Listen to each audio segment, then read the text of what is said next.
असा तुडवला. पण कांबळे बी हुशार, नाही रडला, नुसताच कानला. मग मी काय करतोय, ज्या महापुरुषांची जयंती येईल त्या महिन्यात मी त्या जातीचा असते. आता या महिन्यात मी मांगाचा, की एखादा जर मराठा बांधव म्हटला छत्रपती शिवराय आमचे, उचला. पेपर दरवर्षीच फुटत होता, आम्हाला या वर्षी कळलं. फक्त या वर्षी तो नीट फुटला नाही म्हणून कळलं. विस्तवासारख्या दंगली होतात, इथं प्रत्येक हाताला काम आहे. कारण बाबरीच्या ढिगाऱ्या खालून बुद्ध गायब आणि आता तिथं राम आहे. तुकाराम मुंडे नावाचा अधिकारी या खात्यात येतो काय, आणि मग आम्हाला कळतं आम्ही खातोय ती सुद्धा डुप्लिकेट आहे. तेव्हाचा तुकाराम वैकुंठाला पाठवायचा आणि आजचा बदली करून नाचवायचा, हीच चालू आहे. डोळ्यासमोरनं हिरवं जाऊन अचानक पांढरं आल्यावर हेनं डोकं खाजवलं आणि जोरात वरडत मला म्हटला, एवढ्या कापसास काय करायचं? त्याचं नाव विकास. मी किती जोडून ठेवा म्हणलं तरी माझी जात बाहेर काढणारच, आणि मग मला ती धरणारच. एखादा शब्द इकडे तिकडे झाला की ती ठोकणारच. आज हातचं काही राखून ठेवणार नाही. समोरचं सगळं पब्लिक बघितलं तर अभ्यासू आहे, आणि फार दिवसानंतर असं पब्लिक मिळतं, नाहीतर दररोज वेगळंच असते. त्यामुळं आज टाळ्या शिट्ट्यांसाठी काही नको. मग मला पण चांगलं बोलता येतं हे बी लोकांना कळलं पाहिजे, नाहीतर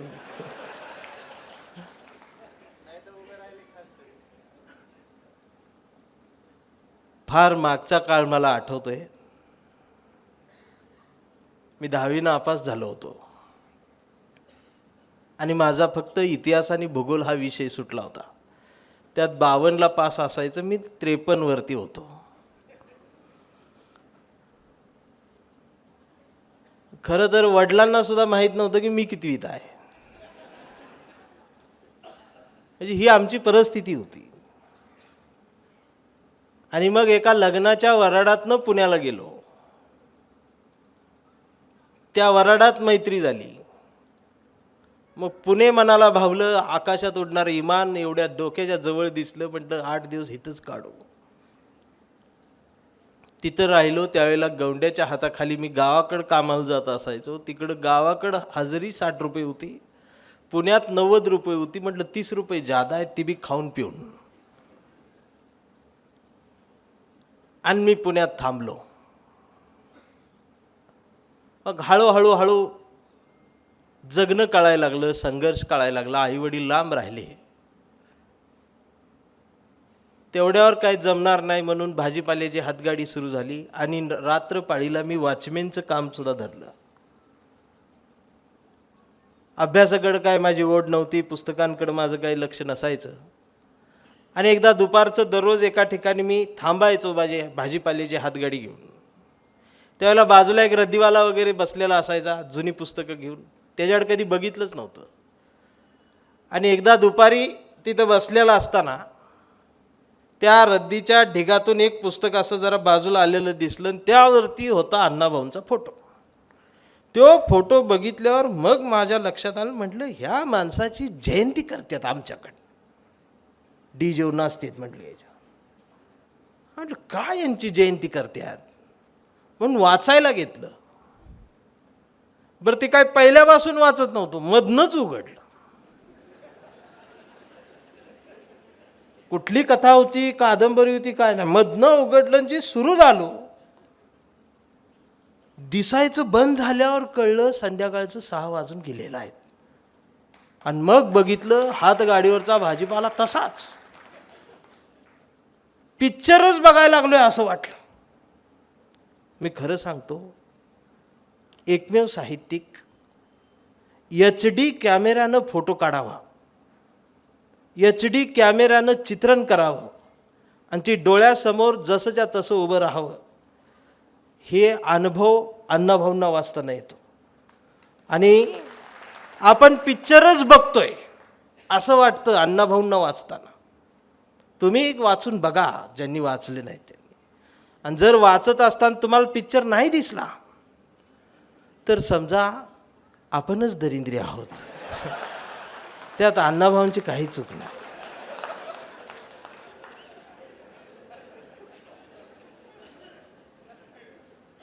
आणि मग अण्णाभाऊंच्या उंबरट्यावरून वाचनाचा उंबरटा ओलांडून आत गेल्यानंतर मग बाबासाहेब सापडले, शाहू महाराज सापडले, फुले सापडले, छत्रपती शिवाजी महाराज सापडले. आणि मग कुठंतरी एखादी ओळ कवितेची माझ्याकडून लिहिली गेली. मग कवी संमेलनांची ओढ लागली. मला तेव्हाही वाटायचं की मला कधीतरी कवी म्हणून कोणीतरी बोलवावं. मग 40-40, 50-50 कवींचं कवी संमेलन असायचं, त्यात मी नाव द्यायचो. आणि अशी कवी संमेलन खूप केली. आणि मी वॉचमॅन होतो, सुट्ट्या मिळायच्या नाहीत. त्यावेळेला माझा एक मित्र, आम्ही 12-12 तासाची ड्युटी करायचो. आणि मग कवी संमेलन कार्यक्रम असला की मग त्याला मी म्हणायचो, माझी ड्युटी करतो का? ती माझं तोंड बघूनच होय म्हणायचा. त्याला जाणवायचं की ह्याला नाही म्हटलं तरी ही मरल. आणि मग त्याला तिथं बसवून मी जायचो. मग परत आल्यावर मी 24 तास थांबायचो. अशी 12-12 तासाची आमची ड्युटी चालू असायची. मला ती कॅबिन आठवतीये, ती खुर्ची आठवतीये. आणि कधी कधी तर सारखंच त्याला कसं बोलायचं म्हणून कधी कधी वाटायचं की नको त्याला सारखा त्रास द्यायला, म्हणून मी गप बसायचो. पण तो ज्यावेळेला मला सोडायला यायचा त्यावेळेला माझं तोंड बघूनच विचारायचा, कुठं बोलवलंय का? मी पण होय म्हणायचो. आणि मग म्हणायचं ठीक आहे ये जाऊन, मी थांबतो, तुझा काय असेल ते कंठ जिरवून घे. आणि मग मी एकदा म्हटलं तुम्ही का मला जायला एवढं परमिशन देताय? तर त्यावेळेला तो मला म्हणला होता की मला वाटते तुझ्या कवितेत दम आहे आणि तू काहीतरी करशील. आणि 2-2 दिवस मी जात होतो. आणि माझी वॉचमॅनची खुर्ची, माझा रिलीवर तो दुसरा वॉचमॅन सांभाळत होता.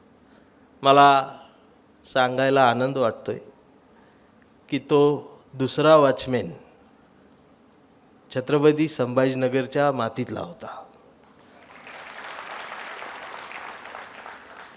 आणि आज जवळपास खूप वर्षानंतर तो आज या सभागृहात उपस्थित आहे.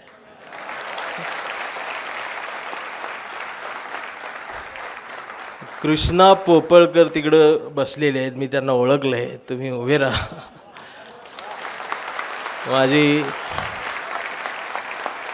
माझी आयोजकांना एक विनंती राहील की थांबा.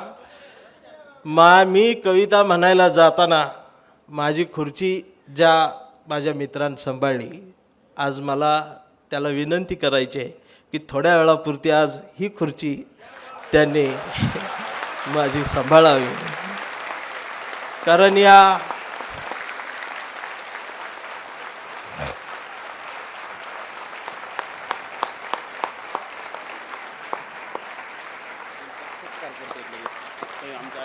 नंतर बरं करा.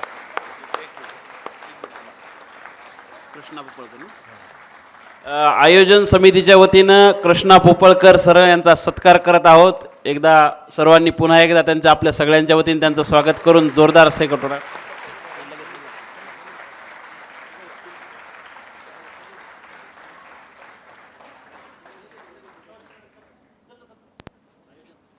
पोपळकर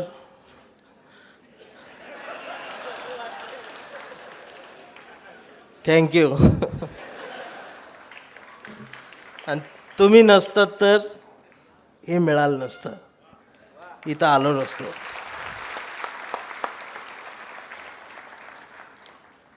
माणूस घडत असताना त्याच्यासोबत अनेक जण असतात जे त्याला घडवत असतात. आणि एकदा आपण यशाच्या पायरीवर चढलो की खाली बघून त्यांच्याकडं बघून त्यांना वंदन करायचं भान हे सुद्धा या साहित्यानंच अण्णाभाऊंच्या आम्हाला दिलेलं आहे. गंमत बघा, अण्णाभाऊ साठेंची जयंती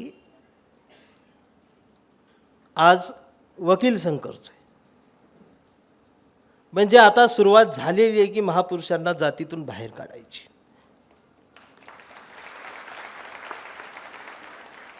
अहो, मी सुद्धा माझी जात 10 वर्ष लपवून ठेवली, पण मी जसा राजकीय स्टेजवर जायला लागलो तशी माझी जात काढलीच यांनी.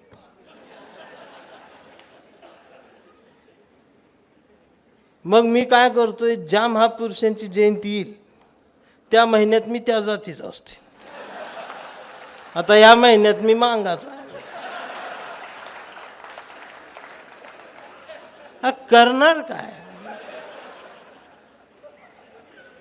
माझे इथे जे वकील सगळे मंडळी बसलीत, मोठ्या पदावरचे सगळे कायद्यातले आहेत, मला तुम्हाला सगळ्यांना एक विनंती करायची आहे की तुम्ही सगळ्यांनी मिळून एक असा कायदा करा की एखादा जर मराठा बांधव म्हटला छत्रपती शिवराय आमचे, उचला.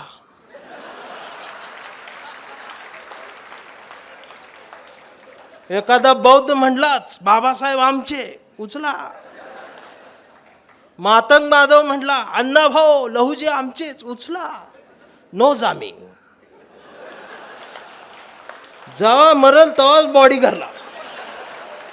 लोक विचारतील ह्यानं काय केलं, तर ह्यानं फक्त महापुरुष आमचा म्हटला.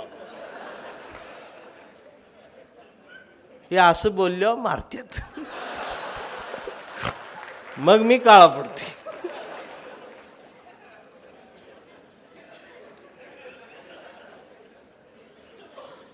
हो, अण्णाभाऊ साठेंचं साहित्य, हे खरं सांगू, त्या अण्णाभाऊंनी काय भोगले, त्यांची वेदना काय होती ही मला आज जाणवायला लागलंय.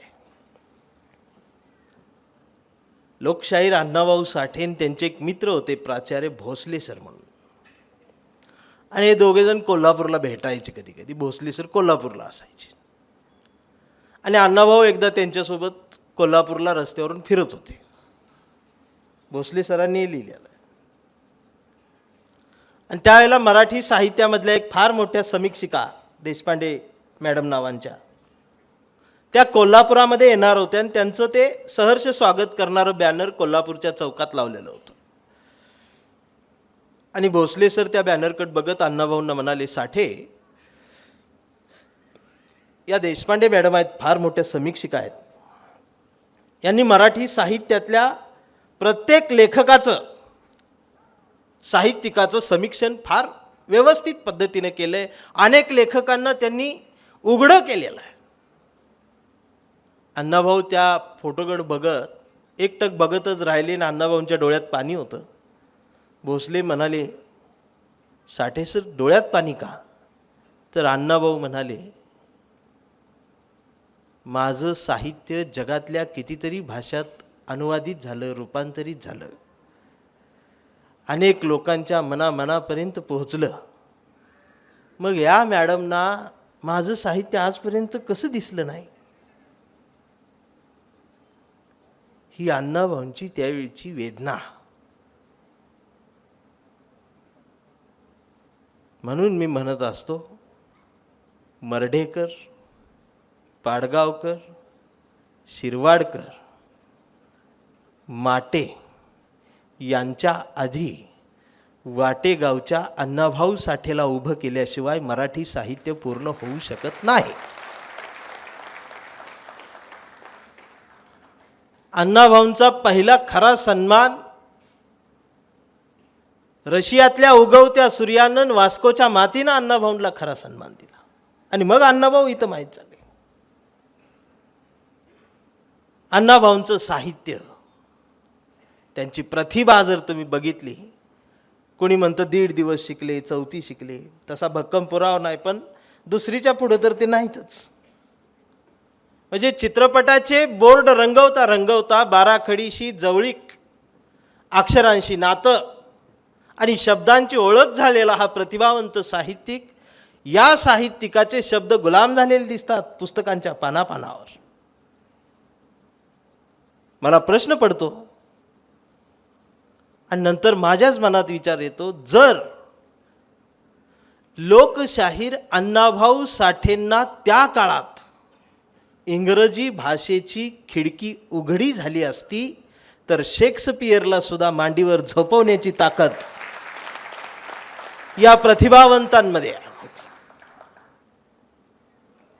अण्णाभाऊंच्या फकीरा कादंबरीचं बऱ्याच ठिकाणी विश्लेषण प्रत्येक वक्त्याच्या भाषणामध्ये तुम्ही ऐकता. अण्णाभाऊंचं वेगळेपण मला कुठं दिसतं आणि आज हा स्टेज का परिपूर्ण वाटतो. त्या काळात मराठी चित्रपट सृष्टी, ज्या मराठी पिक्चरला आवाज आलेला होता, त्याच्या आधी चलचित्र असायची, पण त्यावेळेला आवाज आलेला चित्रपट बोलू लागला होता, साहित्य प्रकाशित व्हायला लागलेलं होतं. आणि अशा वेळेला इथल्या प्रस्थापित साहित्यिकांनी ही जी जाती व्यवस्थेची जी नाडी आहे ती अजून त्याच्या गाठी मारायला त्यातून सुरुवात केली. इथला आमचा मराठा बांधव पाटील देशमुख हा मराठी चित्रपट सृष्टीसुद्धा खलनायकच दाखवला.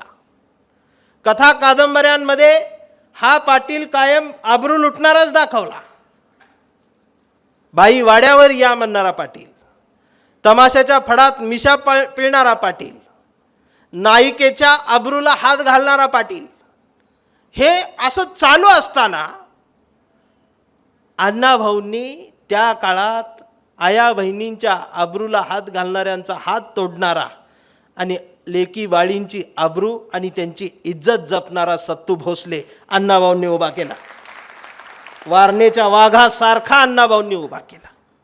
अण्णाभाऊंचं हे वेगळेपण आहे. अण्णाभाऊंचं साहित्य, मगाशी सर बोलता बोलता तुम्ही मला हिंट दिली आणि माझं भाषणच बदललं. अण्णाभाऊ सर म्हणाले की अण्णाभाऊंच्या स्त्री नायिका किती सुंदर आहे, त्यावर कोणी बोलत नाही, तुमचं बरोबर आहे. मला अशीच एक अण्णाभाऊंची कथा मगाशी डोळ्यासमोरून गेली जी मला फार आवडते. अण्णाभाऊंची एक कथा आहे, कधी जमलं तर वाचा, डोळे नावाची, जी मला अत्यंत आवडते. एखाद्या स्त्रीच्या डोळ्याचं वर्णन शब्दातून कसं करावं आणि ते किती टोकाचं असावं, सौंदर्याची कुठली उपमा त्या लेखाला द्यावी की त्या डोळ्याला द्यावी का त्या शब्दांना बघावं, असा प्रश्न मनात येत राहतो. गीता नावाची नायिका अण्णाभाऊंनी त्या कथेमध्ये रेखाटलेली आहे. तिचं नाव गीता आहे आणि तिचे डोळे फार सुंदर आहेत. तिचे डोळे इतके सुंदर आहेत की अण्णाभाऊ तिथं अर्धपान खर्च करत आहेत.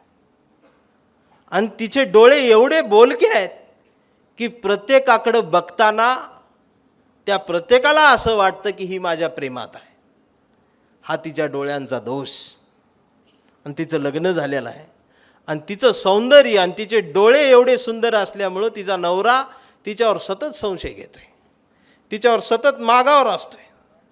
पण गीता मात्र नवऱ्याशी प्रामाणिकपणानं संसार करते आणि तिचाच एक नात्यातला दीर तिच्या आबरूला हात घालण्यासाठी टपून बसलेला आहे. आणि एकदा दुपारची संधी साधून तो घरात शिरतो नवरा नसताना. गीताच्या समोर तो मनातलं वादळ मोकळं करतो आणि तिला स्वतःची होण्यासाठी मागणी घालतो.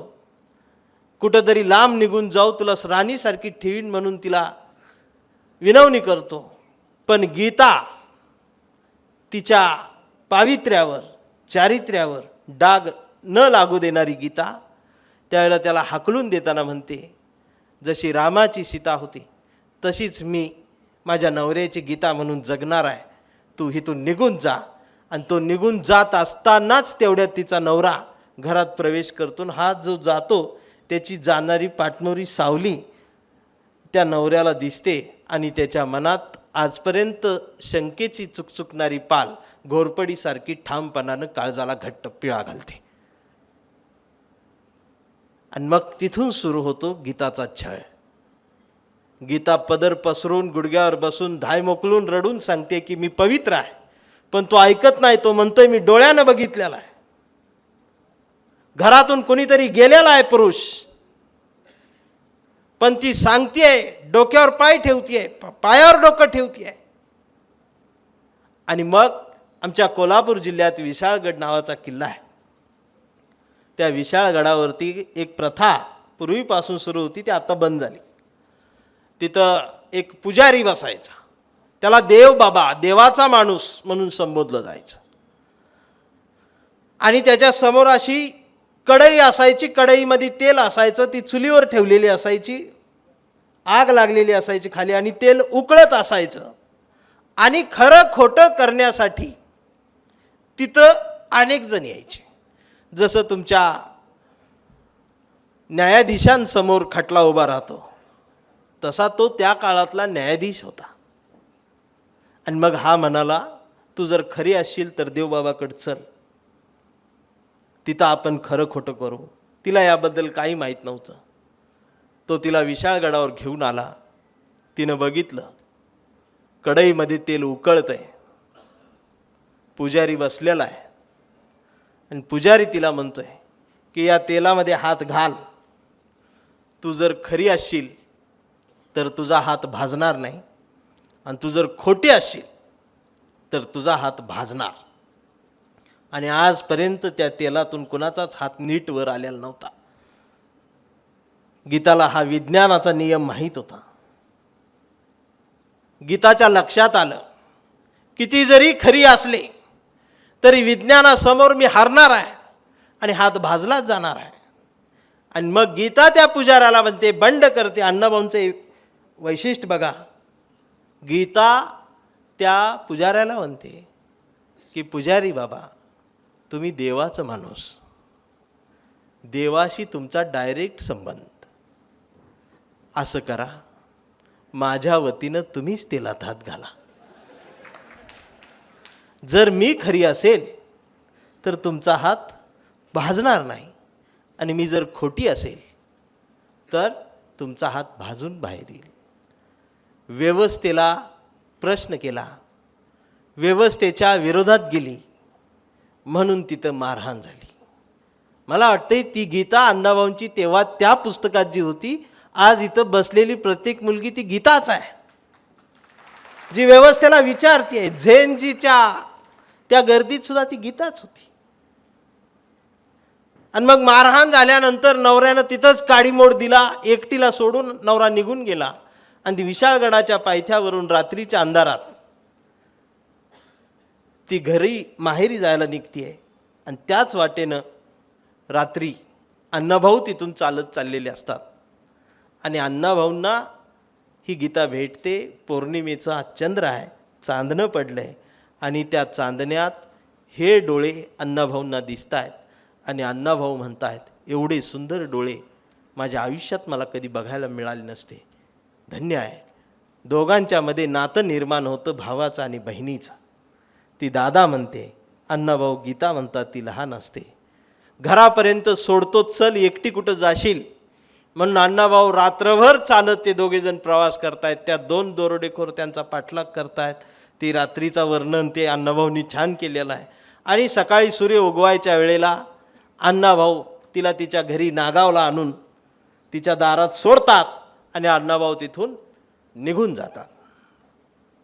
5-6 महिन्याचा काळ जातो आणि अण्णाभाऊ पुन्हा एकदा 5-6 महिन्यानंतर परत त्याच गावातून पुढंच निघून जात असतात. सकाळची वेळ असते आणि अण्णाभाऊंना आठवते ती रात्र विशाळगडच्या डोंगरावरची.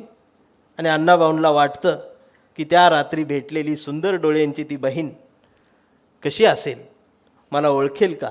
2 मिनटं तिला बोलून जावं. घर माहीत होतं. अंगणात गेले. अंगणात पडवीला एक मुलगी खाली मान घालून, गुडघ्यात मान घालून भिंतीला टेकून बसलेली होती, हाडवर आलेली होती. अण्णाभाऊंनी आवाज दिला, गीता आहे का. आणि त्यावर मान खाली घालून बसलेल्या मुलीनं आवाज ओळखला आणि म्हणाली, कोण, वाटेगावचा दादा आलाय का. आणि अण्णाभाऊ म्हणाले, गीता कुठं आहे. अण्णाभाऊ समोर आले.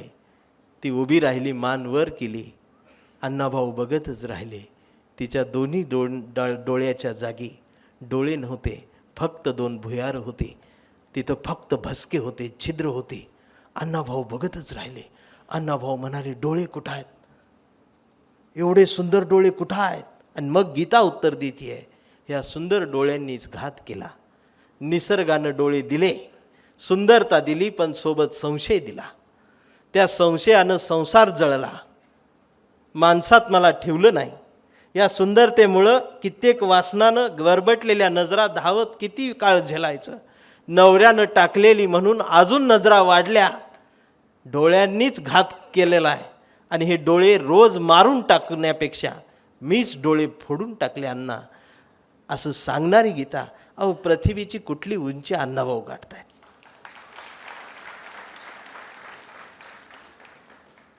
अण्णाभाऊंच्या कथा, कादंबऱ्या ह्या वेगळ्या उंचीच्या, वेगळ्या दर्जाच्या, पण या साहित्यिकाला सुद्धा जातीच.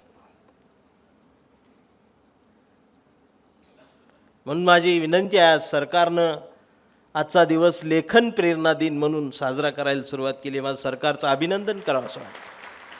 पण सरकारनं आता एवढ्यावर थांबू नये. या प्रतिभावंत साहित्यिकाला भारतरत्न हा पुरस्कार सुद्धा द्यायला पाहिजे. आता यावर बरेच जण मला म्हणतील, भारतरत्न का? मग माझा प्रतिप्रश्न असा आहे, मास्टर ब्लास्टर सचिन तेंडुलकर आपले मेहुणे आहेत का? जर त्यांना दिला जातो तर मग अण्णाभाऊ त्यांच्यापेक्षा कितीतरी पुढचे आहेत. म्हणून अण्णाभाऊंचे वेगळेपण आहे. आणि आता डीजे वाजायला लागलाय सगळीकडे, पण ही इथं आहेत. आता ही उद्या सकाळी जाऊन शेजारच्याला म्हणतील, आम्ही रात्री तिकडे, हां आम्ही नाचलोय, झोपणार तुझं.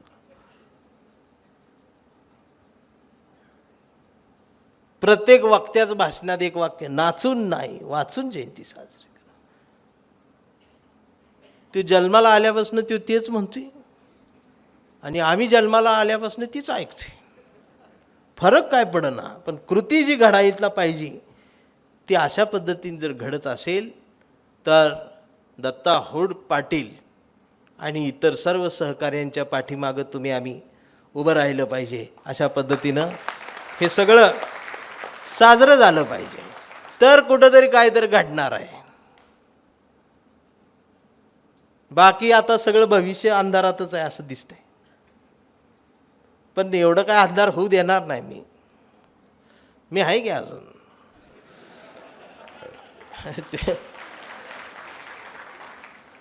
काय होतंय, स्वप्नांचा खून होतोय ना त्यावेळेला वाईट वाटतं. 5 वर्ष पोरं अभ्यास करतायत आणि आदल्या दिवशी पेपर फुटते.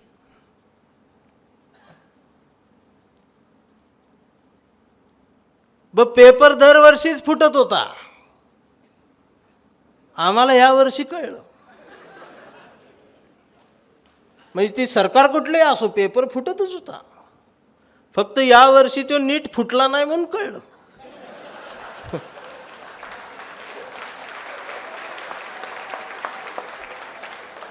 त्याला नीट फोडता आला नाही म्हणून आज कळलं.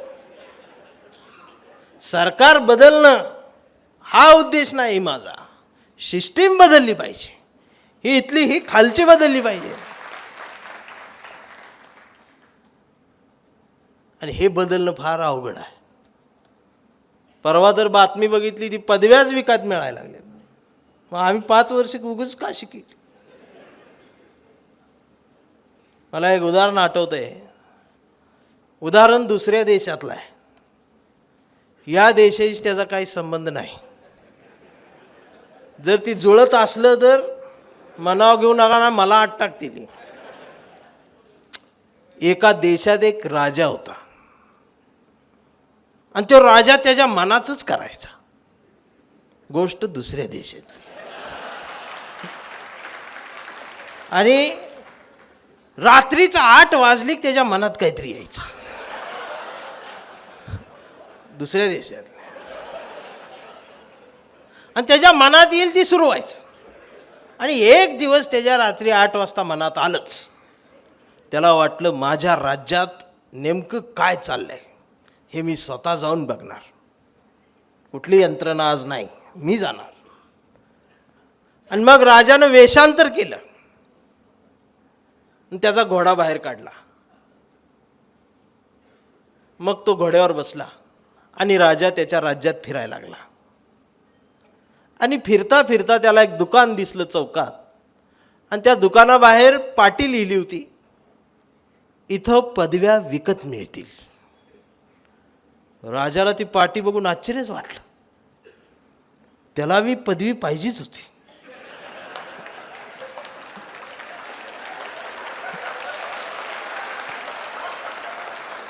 गोष्ट दुसऱ्या देशात.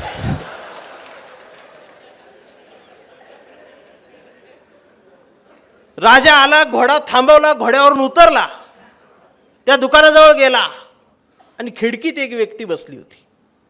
राजाने विचारलं, म्हटलं हे काय लिहिलंय? तर त्यानं डायरेक्ट मेनू कार्डच ठेवलं. आणि मेनू कार्डवर लिहिलेलं होतं, HSC 10,000 रुपये, BA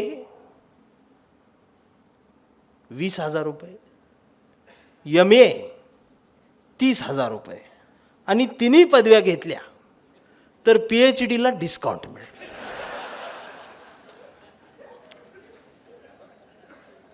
राजाकडे पैसा भरपूर होता. राजाने त्याची झोळी काढली, त्याच्यात बी झोळी होती.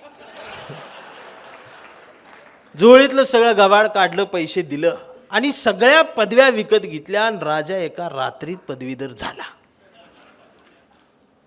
आणि त्याचं एकदम बोलणं बदललं, मान ताट झाली. आणि घोड्याजवळ आला, घोडं वळखच देईना. घोडं भुजायला लागलं, ही नवीनच कोणतरी आलंय. तरी पण प्रयत्न करून राजा घोड्यावर बसला. घोड्याच्या पाठीवरनं नेहमीप्रमाणे हात फिरवला, घोड्याला टाच मारली, पण घोडं पुढं बी सरकना आणि मागं बी येईना. बराच वेळ राजा प्रयत्न करायला लागला, पण घोडा हालायलाच तयार नाही. घाम निघला घोड्याचा बी आणि राजाचा बी. आणि बराच वेळ विचार करून राजाच्या लक्षात आलं, त्याच्या लक्षात येतच. आणि मग राजाने तर्क लावला. आता जसा तर्क लागलाय नवीन, दगडावर फिंगरप्रिंट.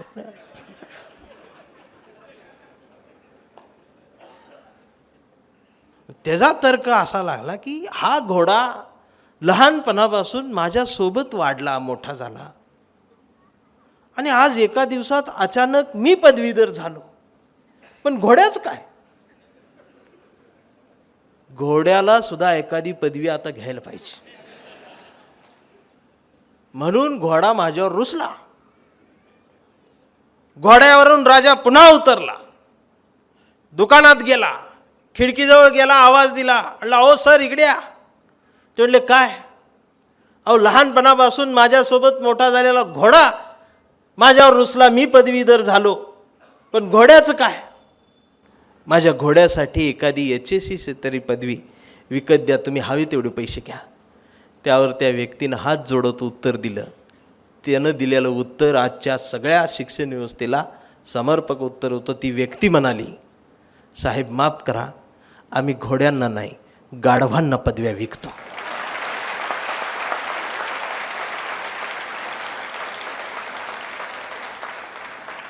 आणि ही गाढवं नको त्या ठिकाणी बसलेली पाहून झेंजी चिडतीये. हा मनातला खरा राग आहे. आज चर्चा काय आहे?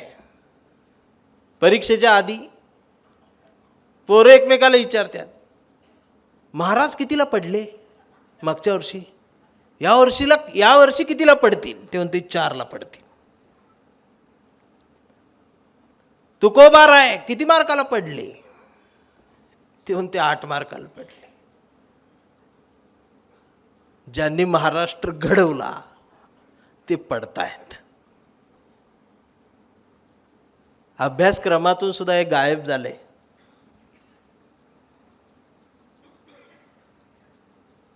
आणि म्हणून हा एक या मराठी मातीचा हुंदका आहे. माझी विनंती आहे सगळ्यांना या की काय खायच ती खावा बाबांनो. तुम्हाला खाण्यापासून नाही अडवता येत आम्हाला, पण किमान ही शिक्षण आणि शेतीचं क्षेत्र तरी सोडा, याच्यात तरी नका लक्ष घाला. अरे हा उद्याचा भारत आहे. आणि मग मला आठवतात मुला मुलींना छातीशी कवटाळून शाळा शिकवणारे साने गुरुजी याच मातीत झाले.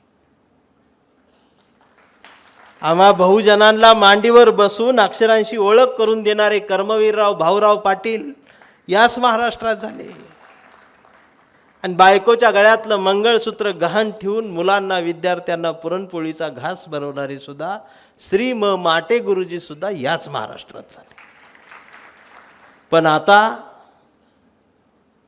मुलांना छातीशी कवटाळून शिकवणाऱ्यांच्या सान्यांच्या जागी छातीवर नजर ठेवून शिकवणारे माने आले. इचलकरंजीचं प्रकरण. भाऊरावांच्या जागी शिष्यवृत्ती वरच्यावर लाटणारे खाऊराव आले. आणि आता माटे गुरुजींच्या जागी चौका चौकात दुकान मांडणारे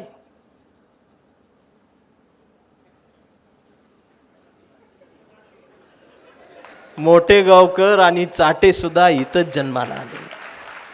म्हणजे साने ते माने, भाऊराव ते खाऊराव आणि माटे गुरुजी ते चाटे गुरुजी, मोठे गुरुजी, इथवर आमचा प्रवास आहे.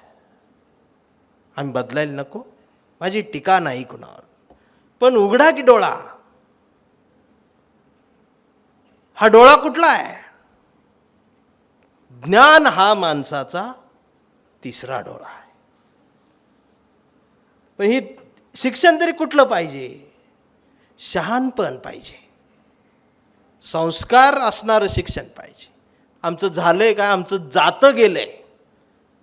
पण नुसतं जाताना जातं नाही गेलेलं, तर जात्यासोबत ओव्या गेलेल्या आहेत. आणि ओव्या गेल्यामुळं फार मोठं नुकसान हे मराठीचं झालंय, भारताचं झालंय. कारण शहाणपण नसल्यामुळं खराच जन्माला येतोय.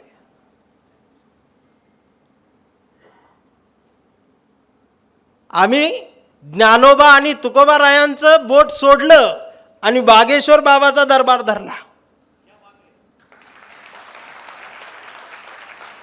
आणि बागेश्वर बाबाचा दरबार धरला की खरात बोट तोडतो.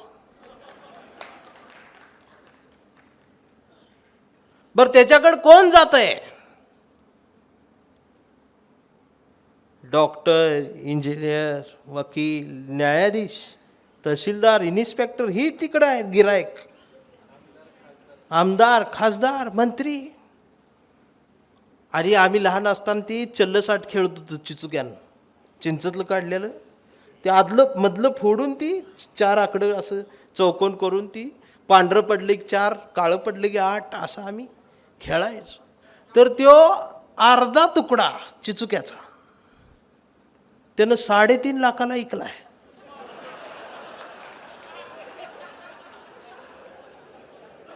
आणि लोकांनी विकत घेतलाय. विकत घेणारे कोण आहेत? हे आहेत गवंडी, सुतार, पेंटर, शेतकरी. ही नाही गेला तिकडं. तेव्हा आपला आमचा बिरुबा, खंडोबा, ज्योतिबा, म्हसोबा धरून निवांत आहे. एका लिंबूवर काम होते. शहाणपण तिथं आहे ना.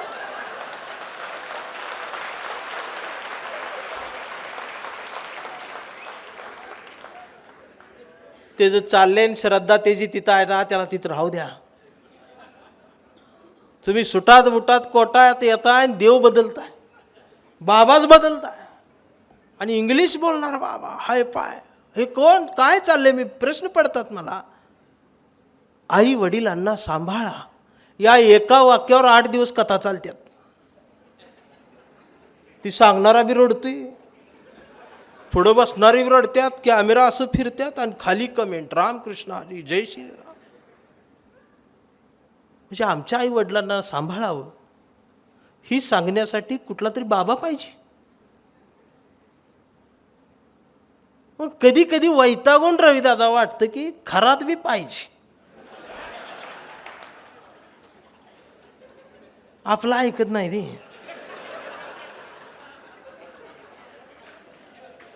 ते बी पाहिजे समाजात, पण तो दरवर्षी सापडला पाहिजे. पण आता सापडणं अवघड आहे, कारण सगळ्यांनी ऑफिस बाय काढून टाकले. ती म्हणते ते आमचा आम्ही बघतो. हा विनोदाचा जरी भाग असला तरी याकडे गांभीर्यानं बघा. आता असं बोलल्यावर खाली कमेंट काय, ह्यो आमच्या धर्माविरोधी बोलतो. हा धर्म कुठून आला? धर्म बुडवायला लागलायस तू, वाचवायला लागलोय आम्ही, आणि धर्मविरोधी आम्ही.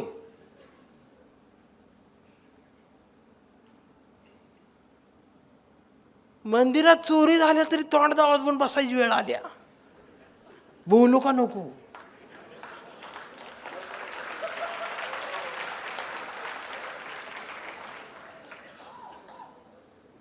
अरे प्रभू रामचंद्रापेक्षा कोण मोठा आहे? एवढं तरी कळत असलं तर पड की बाहेर. आणि त्यो झेनजीला शिव्या देते. मग झेनजीने शिवी दिल्यावर रडायचोय.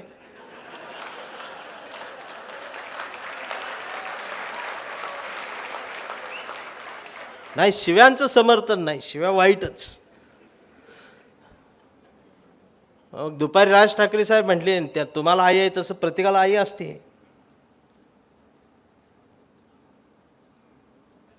शाळा बंद पडतायत, मास्तरांचं अवघड आहे.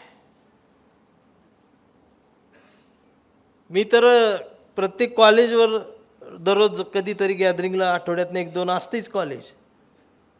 तेवढ्या गर्दीत सुद्धा मी ओळखतो ही CHBवर आहे म्हणून.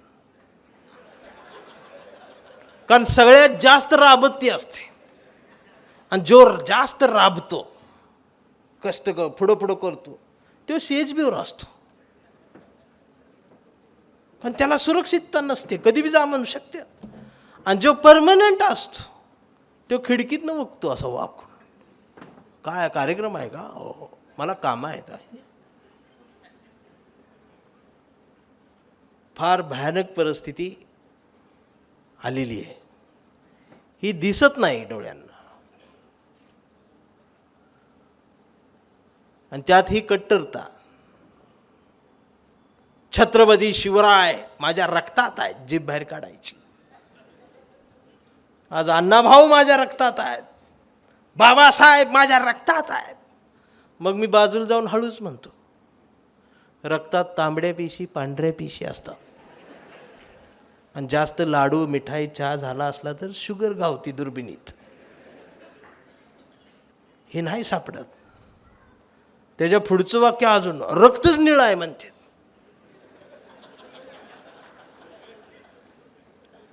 ही आवळून ठेवलंय ना आम्ही आमच्या महापुरुषांना. आणि मग ती गाणं, जागा असावं भीमाचं पिल्लू, जागा असावं, अयो झोपून ऐकते.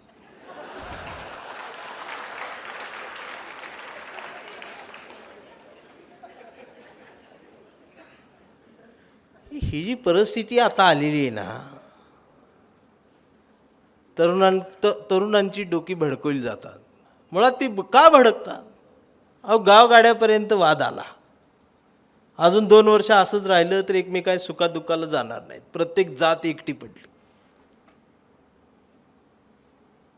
सोशल मीडियावरती जात वाढतच गेली. 2026 मध्ये घडतंय. राजकारण सुद्धा धर्मावर चालतंय. महाराजांच्या पुतळ्याची उंची किती, यावर त्यांचं श्रेष्ठत्व. चालत्या बसमध्ये किंवा थांबलेल्या बसमध्ये एखाद्या मुलीवरती बलात्कार होतो आणि त्या बसचं नाव शिवशाही असतं, त्यावेळेला वाईट वाटतं. आणि आमचं काय, आम्हाला विसरायची सवय आहे. चोरी झाली, आम्ही बोंबलायला लागलो, लगेच पेपर फुटला, चोरीचं विसरून गेलो. आता उद्या दुसरं काहीतरी घडेल, आम्ही ही विसरून जाऊ. ह्याच्यातच 5 वर्ष संपत्यात. आणि मग उद्या मतदानाच्या आदल्या दिवशी गल्लीत कुठून गांधी येतो कळतच नाही, आणि एका रात्रीत गणित बदलतात. 5 वर्ष गांधी कुणाच्याच तोंडात नसतो. उद्या मतदान आहे, त्याच्या आदल्या रात्री मात्र सगळ्यांना गांधी पाहिजे असतो. देणाऱ्याला बी गांधी पाहिजे असतो, घेणाऱ्याला बी पाहिजे असतो. वायरमॅन बी लाईट घालवते आणि काम फत्ते होते. आमच्याही गावात निवडणुका झाल्या.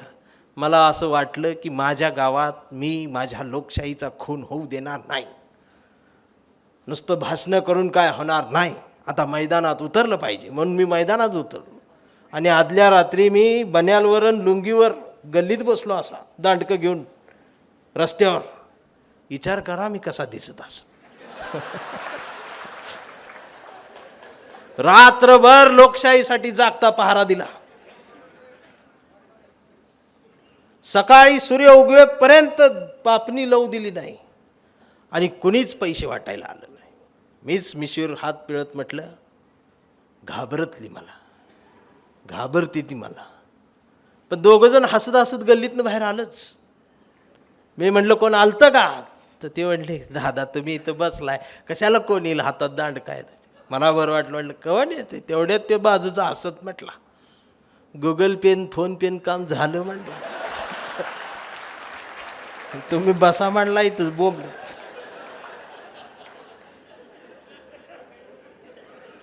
म्हणजे लोकशाहीचा खून करायला अनेक मार्ग आहेत, वाचवायला एकच मार्ग आहे, तो म्हणजे उघडा पाहिजे डोळा. ज्ञान हा माणसाचा तिसरा डोळा आहे. परवा एक प्राध्यापक म्हटले, तो एवढा महत्वाचा आहे तर तो पहिला पाहिजे. मी पुढं म्हटलं, तो पहिला असू द्या, दुसरा असू द्या, नाही तर तिसरा असू द्या, ही लय महत्वाचं नाही. तो उघडा पाहिजे, ही लय महत्वाचं आहे. आणि ते उघडा पाहिजे डोळा. मित्रांनो, या महापुरुषांच्या जयंत्या साजऱ्या करत असताना हा विचारांचा जागर झाला पाहिजे. ज्यांनी देश स्वातंत्र्य झाल्यानंतरचा पहिला काळ बघितलाय, तुमच्या पिढीनं तुम्ही पाहिलेला देश आणि आज आमच्या उंजळीत असलेला देश, यात फरक आहे.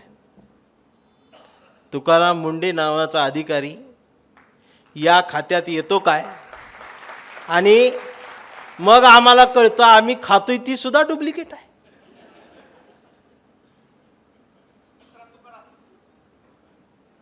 मग ते तर काय, तुकाराम तेव्हा बी चालत नव्हता, आज बी चालत नाही. तेव्हाचा तुकाराम वैकुंठाला पाठवायचा आणि आजचा बदली करून नाचवायचा, हीच चालू आहे. ही आता जास्त खोलात मुंडे साहेब गेले, हित निप टाकते दुसरी. आम्ही करतोय काय. असे अनेक प्रश्न पुढं आहेत. मला वेदना आणि खंत एवढीच वाटली की एवढं मोठं आंदोलन झालं, पण आंदोलनातल्या प्रश्नावरती चर्चा न होता एकमेकांना मारलेले दगड, एकमेकांना दिलेल्या शिव्या, त्यांचे व्हिडिओ, यावरती या देशात चर्चा होती. मूळ प्रश्न बाजूला राहतोय. मूळ प्रश्न शिक्षण आहे. एखाद्या गोरगरिबाच्या मोलकरणीच्या भांडी घासणाऱ्या बाईच्या पोराला सुद्धा डॉक्टर व्हायचं स्वप्न पडत असेल तर ते स्वप्न त्याच्या डोळ्याला या देशात पडतंय. ते स्वप्न त्याच्या एकट्याचं नाही, ते स्वप्न या भारताचं आहे. ही भावना जरी आम्ही मनात ठेवली तरी ही व्यवस्था बदलायला फार वेळ लागणार नाही. पण ही भावना नाहीच ना. आता आज त्यांच्याकडे पैसे नाहीत म्हणून ती लढतायत. उद्या जर त्याच्याकडे 30 लाख आले आणि त्याची वेगळी बॅच मिळाली त्याच्या पोराला, तर तो लगेच त्यांच्या बाजूने होते. ते म्हणते हे नक्षलवादी आहेत. अरे कालपर्यंत आमच्यात होतास.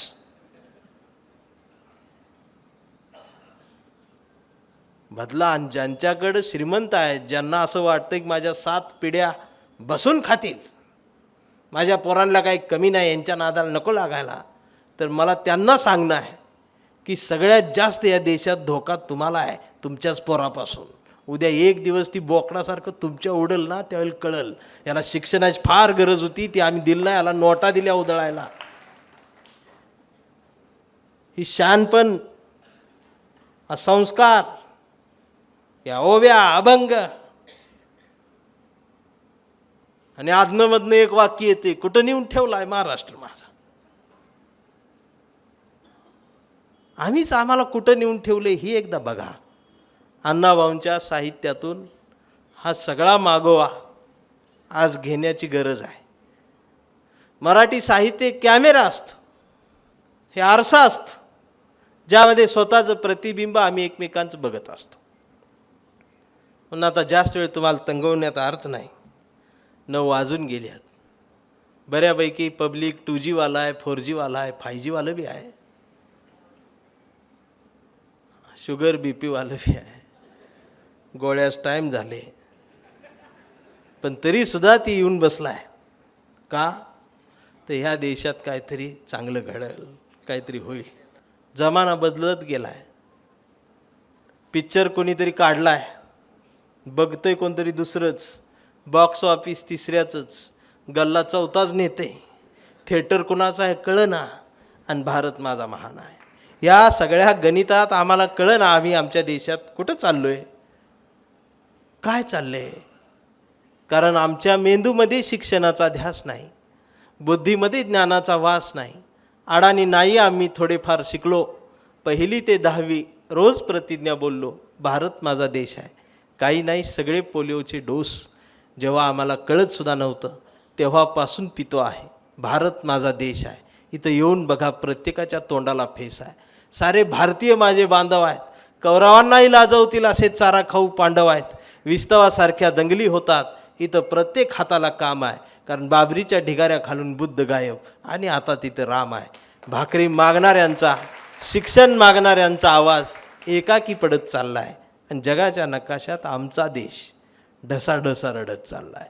हा देश पुन्हा हसवायचा असेल तर भगतसिंगांच्या ओंजळीत तोंड खुपसून हुंदका देऊन भगतसिंगाची आग घेऊन पुन्हा एकदा उभं राहणं ही या देशात काळाची गरज निर्माण झालेली आहे. परंतु हे सगळं करत असताना आता विश्वात्मके देवे येणे वाग्यज्ञे तोषावे असं सांगून गेलेली मराठी मातीची मनं, संत ज्ञानेश्वरांच्या ओवीतून आलेला हा शिकवण, ही शहाणपण, ही सुद्धा आम्हाला विसरायचं नाही. आम्हाला अहिंसेच्या मार्गानं सुद्धा खूप काही चांगलं करता येईल, ते करत राहूया. कांबळे कविता मी तुमच्यासमोर ठेवणार आहे. कांबळे, आता ह्याच्यात सुद्धा गंमत आहे. कांबळेला तुडवला, कांबळे रडला नाही ते ठीक आहे, पण मला लई तुडवलाय आणि मला रडवलाय सुद्धा. बऱ्याच लोकांना कांबळे कळलाच नाही कवितेतला. त्यांना वाटते ह्यो फक्त आमचाच आहे. तर तुमच्या डोक्यातनं ती काढून टाका. कांबळे हा एका जातीचा नाही, कांबळे सगळ्या जातीत आहे. मी खरं सांगू, एखाद्या सवर्ण घरांची किंवा ब्राह्मण एखादी मुलगी किंवा मराठा समाजाची मुलगी किंवा उच्चवर्णीय समाजाची मुलगी जर तिला हुंड्यासाठी छळलं जात असेल किंवा तुझ्या पोटात असणारं बाळ हे मुलगाच पाहिजे म्हणून तिला छळलं जात असेल, तरीसुद्धा ते सगळं सहन करत ती खंबीरपणानं तिचा संसार सांभाळत उभी आहे. मी खरं सांगतो, ती लेखसुद्धा माझ्या कवितेतला कांबळे आहे. म्हणजे जे अन्याय होत असताना ते हारत नाहीत, ते कोलमडून पडत नाहीत, ते ठामपणानं उभं राहतात, रडत नाहीत, परंतु त्याच्याशी कायम सामना करत राहतात. तो प्रत्येकजण या कवितेतला कांबळे आहे. हा कांबळे वैचारिक आहे, पुरोगामी आहे, हे सगळं ती जोडलेलं आहे. आणि पोपळकर, तुम्ही घरी गेल्यानंतर त्याच खुर्चीवरती बसून ही कांबळे त्यावेळेला लिहिली गेलेली आहे. त्यात नंतर थोडा थोडा बदल होत गेलेला आहे. कविता आहे आमचा कांबळे. की आमचा कांबळे लय हुशार, कधीच नाही रडला, नुसताच कणला करू. कांबळे शाळेत गेला, मास्तरनं फळ्यावर सरस्वती काढली, पण कांबळेनं पाटीवर सावित्री काढली. म्हणून चिडून मास्तरनं कांबळेला असा तुडवला, पण कांबळे बी हुशार, नाही रडला, नुसताच कणला करू. कांबळे वयात आला, विशीत आला, मिशीत आला, गुलाबी झाला आणि तिच्या प्रेमात पडला. मग गार्डनमध्ये बसल्यावर एकदा तिनं विचारली त्याची जात. कांबळे म्हणाला, वेडे मी माणूस माझी जात, प्रेमात कसली आली जात. मग तिनं बी कोपऱ्यात नेऊन कांबळेला असा तुडवला, पण कांबळे बी हुशार, नाही रडला, नुसताच काढला करू. कांबळेचं लग्न ठरलं. घरचे म्हणाले मुहूर्त पहा. कांबळे म्हणला पटत नाही, फुले वाचा. नातेवाईक म्हणले सत्यनारायण. कांबळे म्हणला जमत नाही, बाबासाहेब वाचा. मग भावकी म्हणली जागरण गोंधळ, बोकाड तरी काप. कांबळे म्हणला पटतच नाही, गाडगे बाबा वाचा, प्राणी मात्रावर दया करा. मग घरच्यांनीच दार लावून कांबळेला बोकड शिजवून असा तुडवला, पण कांबळे बी हुशार, नाही रडला, नुसताच कणला मग कांबळे जयंती महोत्सव समितीचा अध्यक्ष झाला. मीटिंग बसली, पोरं म्हटली डीजे, कांबळे म्हटला प्रबोधन. मग पोरांनीच कांबळेला डीजे लावून असा तुडवला, पण कांबळे बी हुशार, नाही रडला. त्यानं दंगलखार आणला, रविराज साबळे आणला, सभागृह घेतला आणि कार्यक्रम प्रबोधनानंच केला. दत्तावड पाटील आजच्या कवितेतला त्यो कांबळे, हे सगळे आयोजक त्या कवितेतले कांबळे. मग कांबळे सामाजिक चळवळीत आला. चळवळीचे सगळे गट तर दिसले, ह्यो गट, त्यो गट, ह्याव गट, त्याव गट. मग कांबळेला वाईट वाटलं. कांबळे सर्वांना म्हणला सगळ्यांनी एकत्रित या, भारतीय म्हणून एकत्रित या, शिवराय भीमराय समजून घ्या, एकत्रित या. कांबळे दिवसभर चौकात उभा राहून बोंबलत राहिला. मग संध्याकाळी सगळे वैतागून एकत्रित आले आणि एकत्रित येऊन आपल्याच कांबळेला, आपल्याच लोकांनी असा तुडवला, पण कांबळे बी हुशार, नाही रडला, नुसताच कणला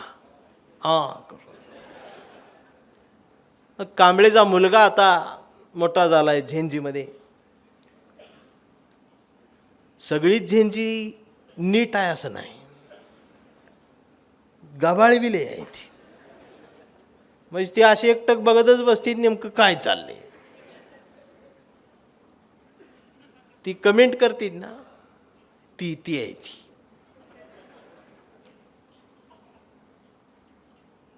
ती कांबळेचा मुलगा असंच ती रील बघत ढकलत त्याला दुसरं काय सुचतच नव्हतं.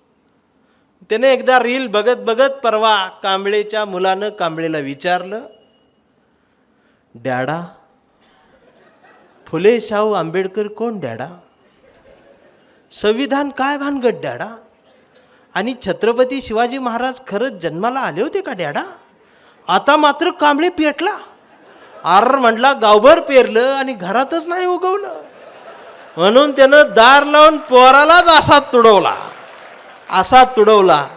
पण चिरंजीव कांबळे बी हुशार, तो डबल हुशार, तो दोनदा काढला करून. मग कांबळेच्या लक्षात आलं DNA मधनं ही डबल गेलं. विचार ही पुस्तकातून जात असतात. आणि आता कांबळेला व्यवस्थेनं वेडा ठरवलंय. एका अदृश्य सामाजिक वेड्यांच्या दवाखान्यात कांबळेला दाखल केले गेले. कांबळे वेड्यासारखंच बडबडतोय. कांबळे भारतीय भारतीय भारतीय म्हणून ओरडतोय. कांबळे शिवराय दे भीमराय सांगतोय. कांबळे मानवतेच्या घोषणा देतोय. कांबळे देश म्हणतोय. कांबळे मराठी म्हणतोय. महाराष्ट्र म्हणतोय. कांबळे ह्यावरून ओरडतोय, त्यावरून ओरडतोय, अन्यायाविरुद्ध ओरडतोय. पण कांबळेला वेडं ठरवलं गेलं. पण गंमत बघा, कांबळेच्या हातात कुठल्या एका रंगाची चिंधी नाही. कांबळेच्या हातात या देशाचा तिरंगा आणि मांडीवर संविधान त्यानं उघडून ठेवलंय. पण व्यवस्थेचे डॉक्टर सुद्धा कांबळेला शॉक देऊन तुडवत आहेत. पण कांबळे नाही रडत, नुसताच कंतोय करून. हा कांबळे जोपर्यंत जिवंत आहे तोपर्यंत हा देश जिवंत राहणार आहे. हा शिवशाहू फुले आंबेडकरांचा देश हा त्यांचाच राहणार आहे. या कांबळेला जपूया, या कांबळेसाठी जगूया. चिठ्ठ्या यायला लागल्यात, पण ती थांबा म्हणून नाही, मागण्या आहेत, फरमाईश आहेत. ज्या वयात यायला पाहिजे होत्या चिठ्ठ्या त्या वयात आल्या नाहीत. बरं झालं नाही आल्या, नाहीतर मी प्रेम कविता म्हणतच बोंबलं धिंडलो असतो. ही चव कुणाला कळती? इथं कोण आज आलंय? एक गंमत तुम्हाला सांगतो, उदाहरण आहे. नवीन नवीन लग्न झालं होतं. लग्नाचं 5 दिवस संपलं. गोरीपान नवरी, तिच्या अंगाला लागलेली पिवळी हळद उतरायला सुरुवात झाली. हातावरची मेहंदी पुसट व्हायला लागली. 5 दिवस संपलं. याच्या बी हातातली मनगटातली सुपारी ढिल्ली झाली. त्याची बी हळद जरा फिकी पडली. 5 दिवसानंतर पोरगी, नवरी, नवी नवरी पहिल्यांदाच तिच्या चुलीजवळ आली. पहिली चूल, पहिलं सासर, पहिली वेळ. भाकरी थापायला बसली. परात घेतली, पीठ मळलं आणि भाकरी थापता थापता हिरव्यागार चुड्यानं भरलेली दोन्ही मनगटं. भाकरी थापता थापता एका काकणाचा वन त्या भाकरीवर रुतला, वन उमटला आणि तसाच वन, तशीच निशाणी भाकरीवर राहिली. तशीच भाकरी तव्यात आली. त्या भाकरीला पाणी लागलं, पण वन तसाच गडद राहिला, ठळक राहिला. तशीच भाकरी फुगली, वनासकट फुगली, खुनासहित फुगली. ती ठळक वन गडद झाली. तशीच भाकरी बुट्टीत आली. आणि मग गडी आंघोळ करून बाहेर आला. केसावरचं पाणी झाडलं, मिशीला पीळ दिला. तिनं सुद्धा हरभऱ्याच्या डाळीला, उसळीला फोडणी दिलेली उसळ घेऊन भाकरीवर टाकली. फडकं बांधलं, हातात दिलं आणि नवा नवरदेव 5 दिवसानंतर लगीन झाल्यावर रानात कामाला आला. अर्ध रान भांगलून झालं, शिंपडून झालं, पळत आला. नव्या बायकोनं दिलेलं पहिलं भाकरीचं फडकं, पहिलं जेवण उडी मारून सोडलं. मांडी घालून बसला. केसावरचं पाणी पुसलं, गाठ सोडली, फडकं मोकळं केलं आणि नेमकी नजर तिथंच गेली, त्याच भाकरीच्या वनावरती. हळूच त्याच घासाला हात लावला, तोच भाकरीचा तुकडा तोडला, हरभऱ्याच्या डाळीला लावला, लोणच्यावरून घास फिरवला, तोंडात टाकला. डोळ्यात पाणी दाटून आलं. हिरव्यागार शिवारावर एकटक बघत राहिला. पिवळी हळद आठवाय लागली. किती येडा आहेसा तुम्ही. मी सांगत बसली, तुम्ही ऐकत बसलाय. पिन ड्रॉप सायलन्स आहे. यालाच मराठी साहित्य म्हणतात.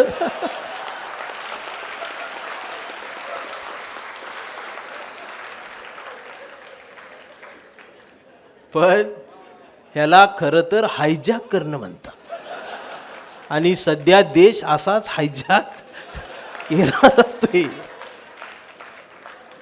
पण त्याच्या पुढं फार महत्व आहे, शेवटची ओळ आहे. मित्रांनो, त्या काकणाचा उमटलेला वन, त्या भाकरीच्या घासाची चव, त्या घासातली लज्जत आणि त्या घासाची इज्जत ही त्या हिरव्यागार चुड्याच्या धन्यालाच कळत असते, इतरांना त्याचा अंदाज येत नाही. ही एक वळ बोलायला एवढं रान हाणायला लागलं. सध्याची देशातली परिस्थिती तीच आहे. 5 वर्ष रान हाणत्यात आणि मग निवडणुका आल्यावर एकच आश्वासन देतात. आता 1,500ची योजना 2,500वर गेल्यावर तुम्ही आम्ही काय बोंबलायच? झटक्यात पलटी होती. 5 वर्षात सगळं गेलं. परत संघर्ष, परत मानधरती ती, परत नरड वाढते ती. ही सुधारणा ती. ते आता अवघड झालं. ह्यांना बोलावं तर घोळक्याने येते ती.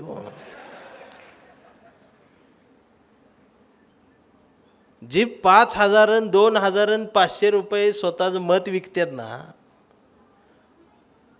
त्यांनी या देशातल्या व्यवस्थेत बोलायचं नाही.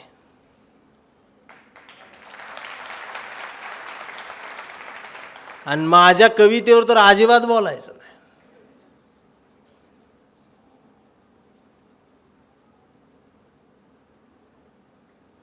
आणि बाबासाहेबाचं नाव तर अजिबात घ्यायचं नाही.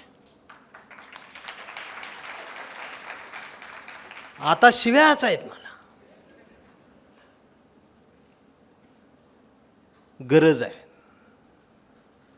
भारतीय म्हणून जगताना, संवादाचं राजकारण करताना. अरे जर ॲडव्होकेट दत्ता हूड पाटील आणि त्यांचे सर्व जाती धर्माचे सहकारी येऊन अण्णाभाऊंची जयंती साजरी करत असतील, तर तुम्ही सुद्धा जातीचा गेर टाकून कशाला बसलाय? न्यूट्रलवर बसा ना. तर भारत कळेल, तर अण्णाभाऊ कळतील, तर बाबासाहेब कळतील. आणि खरं सांगू का, कुणी कितीही पेटू दे, मी परवा बघितलेली घटना, आमच्या गावातलं पप्या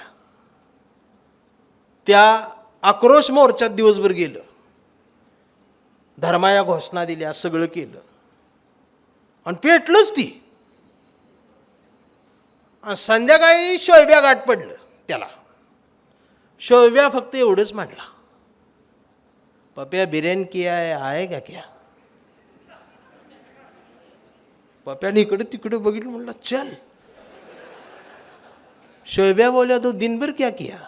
दिनभर किया जो बिर्याणी खाने के बाद देगी. मग त्या शोयब्यानं बी अशा नळ्या नळ्या वाढल्या त्याला. ते बी असं ठोकून असं त्यानं तोंडाला लावून वडलं आतलं आणि मग डोळं झाकत म्हटला, सर्व धर्म समभावच. म्हणला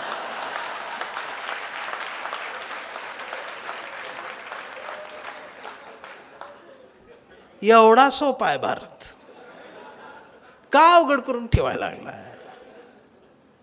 आता लई चिडणार. पण तुम्हाला मी सांगतो, ह्यांना या सगळ्या जातीवादी भरल्या गर्दीत पण जातीवादी लगेच ओळखतात. जो कधीच हसत नाही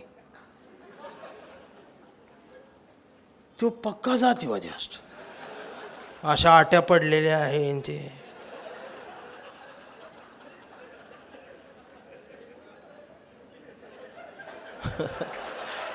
सगळे ते इमॅजिन केला असा आजोबा. बरोबर आहे, खळखळून कधी हसतच ना. आणि एखादा असतंच निगेटिव्ह. त्या रविराज दादाला लय लोक निगेटिव्ह भेटतात.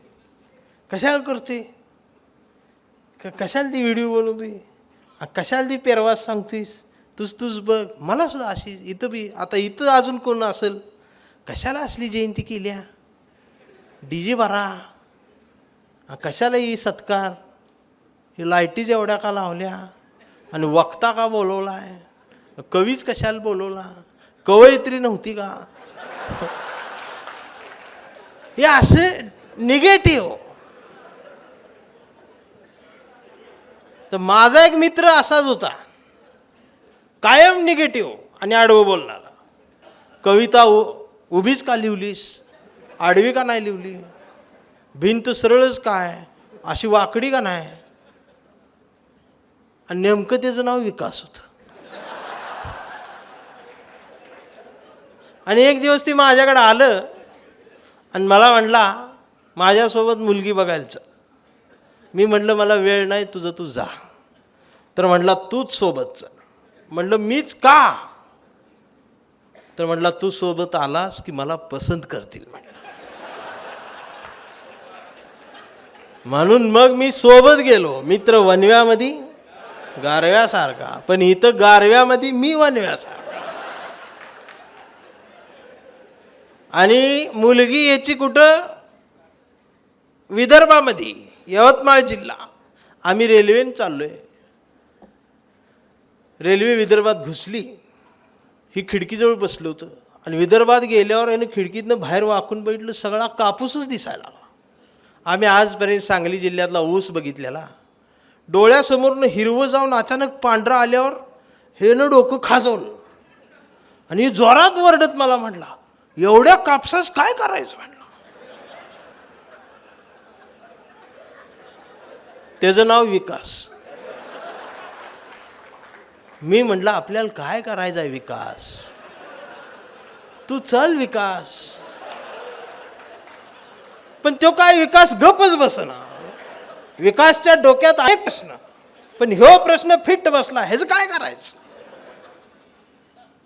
आम्ही त्या मुलीच्या घरी गेलो तर त्या मुलीच्या वडिलानं पण त्या रानातला सगळा कापूस आणून दारात ठेवला होता. तिथं एवढा कापूस बघून परत वरडला मला, एवढ्या कापसाच काय करणार. म्हटलं तू चल ना. आम्ही मुलगी बघायला बसलो. मुलगी समोर बसली आणि त्या मुलीचे चुलते आम्हाला म्हटले, मुलीला काही विचारायचं असेल तर विचारा. तर यानं चौकटीतून बाहेर वाकून बघितलं. म्हटलं ती जाऊ दे, एवढ्या कापसास काय करायचं ते आधी सांगा म्हणला. आणि मग त्यांच्या लक्षात आली याची रेंज गेल्या म्हणे, विकासची रेंज गेल्या. आणि आम्हाला हाकलून दिलं. आम्ही गावी आलो. घरच्यांनी विचारलं विकास मुलगी कशी वाटली.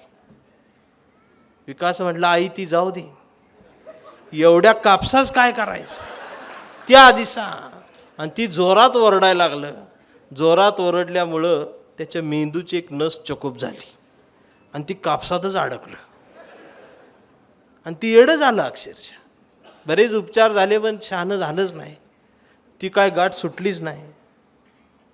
मग त्याची दाढी वाढली, केस वाढली आणि विकास बोंबलत हिंडायला लागला. सगळी पोरं त्याला चिडवायची, कापसाच काय करायचं काय. मग ती अजून चिडायचं.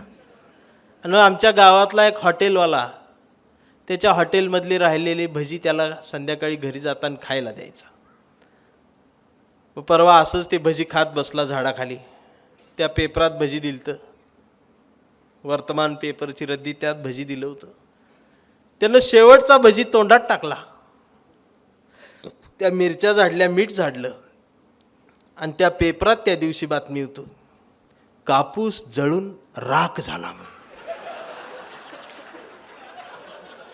बातमी कदाचित अशी असेल, एका शेतकऱ्याचा कापूस जळून राख झाला, पण ती फाटून तेवढंच राहिलं होतं. कापूस जळून राख झाला. त्यानं तेवढंच ठळक वाचलं आणि जोरात ओरडला, जाळायला ठेवला होता कापूस म्हटला. आणि ती जोरात ओरडल्यामुळं त्याच्या मेंदूची नसची चकोप झाली होती, ती एकदम अशी गाठ सुटली. रक्तप्रवाह व्यवस्थित झाला आणि तो शहाणा झाला. आता जर कुणाकुणाला वाटत असेल जयंती प्रबोधनातच का, ही अशीच का, ह्या देशात हे विचार का, हे अशा पद्धतीनंच का, तर तुला जाळायचं आहे तू बस. हे या देशाला त्याची गरज आहे हे सांगण्यासाठी ह्या जयंत्यांचं आयोजन केलं आहे. मित्रांनो, तुम्ही सर्वजण ऐकताय, चिठ्ठीत खूप फरमाईश आहेत, पण विषय सोडून दुसऱ्या कविता नको वाटतात. 22 मार्चला बाहेर पडले. 22 मार्चला, आज किती तारीख आहे बघा, आता ते 28 ऑक्टोबरपर्यंत ही दौरा आहे. काय हाल आहे आमचं. अहो गौतमी ताईपेक्षा जास्त बुकिंग आहे. म्हणजे याचा अर्थ उघड्या डोळ्याची माणसं जास्त आहेत रविदादा. ही गाढवं उड्या मारायला. ही कुठे गाडी ती ते डिग्रीवाली गाढव आहे. ती पदव्या विकत घेतली. त्यामुळं खंबीर राहा. तुम्ही खंबीरच आहे. एवढा सुंदर कार्यक्रम आज या ठिकाणी झाला आहे. मी खरं सांगतो, अण्णाभाऊ साठेंची जयंती कशी असावी, तर त्याचं एकाच वाक्यात उत्तर अशी असावी. आणि हे तुम्ही सगळ्यांनी मिळून पेललेलं आहे. तुम्ही सगळेजण अण्णाभाऊंच्या कथा कादंबऱ्यातून रेखाटलेली पात्रच आहात. कोण फकीर आहे, कोण सत्तू बसली आहे, इथं आमच्या भगिनी आहेत, कोण चित्रा आहे, कोण वैजयंत आहे, कोण गीता आहे. आणि हेच अण्णाभाऊ आहेत. पण आता काय काय तर त्या अण्णाभाऊंना बी शिव्या देतील पिऊन. तुमच्या रेंजच्या बाहेरची ही माणसं आहेत जी येड्यागत बोलतात. त्यांना सांगते, तुझी रेंज गोधडीत आहे, तिथंच चालू ठेव, इकडे येऊ नकोस. ही फार वेगळंच जग आहे. ह्याच्यात येण्यासाठी शान पण लागतं आणि त्यात बोलायला डेअरिंग लागतं. आम्ही जागं राहूया. मी काय आभार वगैरे मानणार नाही, पण आज या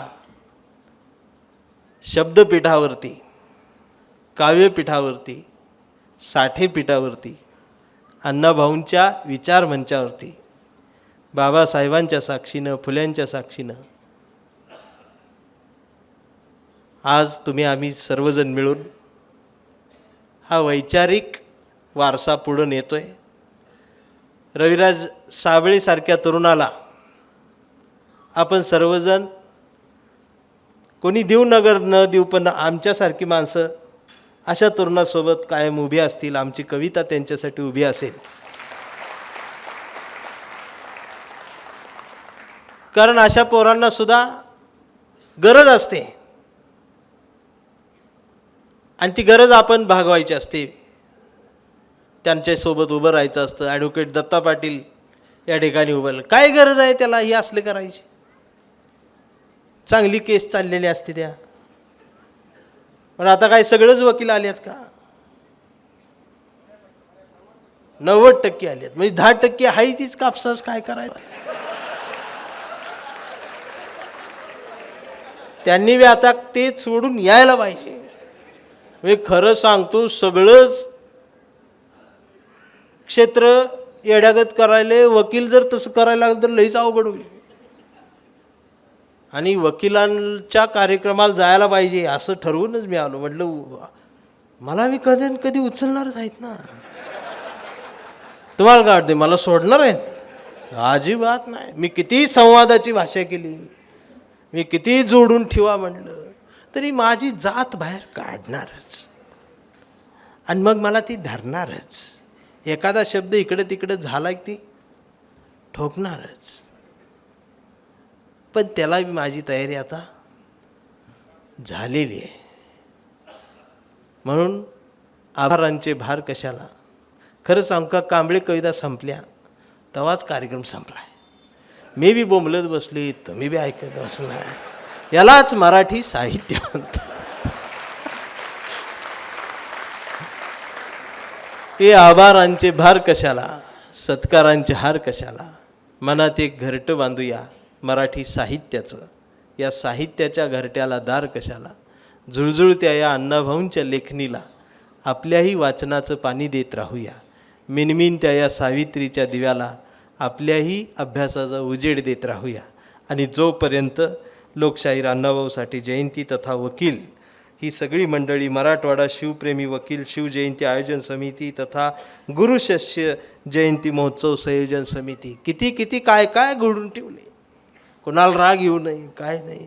ह्यांच्या मनात भीती आहे, हो ही रागाव नको ती रागाव. त्यांना सगळ्याला जोडून धरणाऱ्याला भीती आहे. तोडणाऱ्याला कशाचीच भीती नाही. पण ही पोरं वकील असताना सुद्धा माणसं जोडायच काम करतात.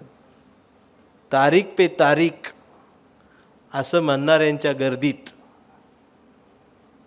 तारीफ पे तारीफ बी झाली पाहिजे असं म्हणणारे वकील या आमच्या महाराष्ट्रात आहेत. याचा मला अभिमान वाटतो. त्यांच्या कामाला त्यांना असाच प्रतिसाद देत राहूया. जातो, परत कवा तरी येतो. धन्यवाद.